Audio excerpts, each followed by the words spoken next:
Moscow Washington Hotline 1963ஆம் ஆண்டு August 30 அன்று America மற்றும் சோவியத் யூனியன் தலைவர்களுக்கு இடையே நேரடி தொடர்புக்கான மாஸ்கோ வாஷிங்டன் ஹாட்லைன் செயல்பட தொடங்கியது.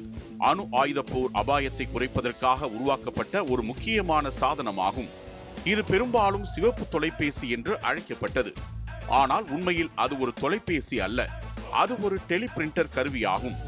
சோவியத் யூனியன் கியூபாவில் அணு ஆயுத ஏவுகணைகளை நிறுவிய போது அமெரிக்கா அதை நேரடியாக தனது பாதுகாப்புக்கு அச்சுறுத்தலாக கருதியது.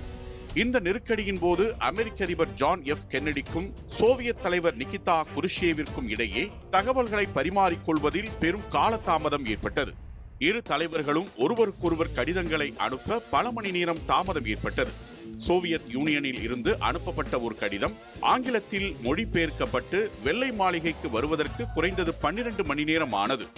இந்த காலதாமதம் தவறான புரிதல்களுக்கும் முடிவெடுப்பதில் ஏற்பட்ட குழப்பங்களுக்கும் காரணமானது.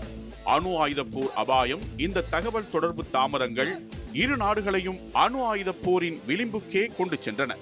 இதை தவிர்க்க தலைவர்களுக்கு இடையே உடனடியான மற்றும் நேரடியான தொடர்பு அவசியம் என்பதை இரு நாடுகளும் உணர்ந்தன. இந்த நெருக்கடிக்கு பிறகு அணு ஆயுத போரை தடுக்க அமெரிக்காவும் சோவியத் யூனியனும் சில உடன்படிக்கைகளை ஏற்படுத்த ஒப்புக்கொண்டன. அதன் விளைவாக 1963ஆம் ஆண்டு ஜூன் மாதம் ஜெனீவாவில் மெமரண்டம் ஆஃப் அண்டர்ஸ்டாண்டிங் என்ற ஒப்பந்தம் கையெழுத்தானது. இந்த ஒப்பந்தமே இரு நாடுகளுக்கும் இடையே ஹாட்லைன் எனும் நேரடி தொடர்பு ஏற்படுவதற்கு வழிவகுத்தது. ஹாட்லைன் என்பது ஒரு தொலைபேசி அல்ல, அது ஒரு டெலிபிரிண்டர் கருவி. இதன் ஒரு முனையில் தட்டச்சு செய்யப்படும் தகவல்கள் உடனடியாக மற்றொரு முனையில் அச்சு வடிவில் கிடைக்கும். இது வாய்மொழி உரையாடலில் ஏற்படும் தவறான புரிதல்களை தவிர்க்க உதவியது. மொழிபெயர்ப்பில் ஏற்படும் பிழைகள் அல்லது குரலின் தொனி மற்றும் உச்சரிப்பால் உருவாகும் குழப்பங்கள் போன்றவற்றை இது தவிர்த்தது. இந்த ஹாட்லைன் கடலுக்கடியில் செல்லும் ஒரு கேபிளையும் ஒரு செயற்கைக்கோள் வழித்தடத்தையும் கொண்டது. ஏதாவது ஒரு வழித்தடத்தில் பிரச்சனை ஏற்பட்டால் மற்றொன்றை பயன்படுத்திக் கொள்ளவே இத்தகைய ஏற்பாடு செய்யப்பட்டது.